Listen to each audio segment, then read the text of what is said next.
ఒకటంటే ఒకటిగా అడుగేద్దాం, రెండంటే రెండు గుండెలను ముడిపెడదాం, మూడంటే మూడు ముళ్ళేసి ఆ తర్వాత నాలుగు కాలాల పాటు కలిసుందాం.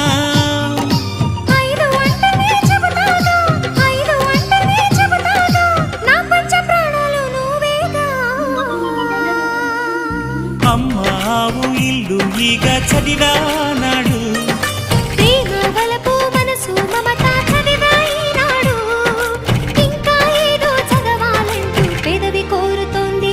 భలేగా కొత్త చదువు చదువు, ఇలా నా ముద్దు కవిత చదువు, చెలి మురిపాల కథలు చదువు. అమ్మావు ఇల్లు ఈగ చదివానాడు, ప్రేమ వలపు మనసు మమత చదివాయి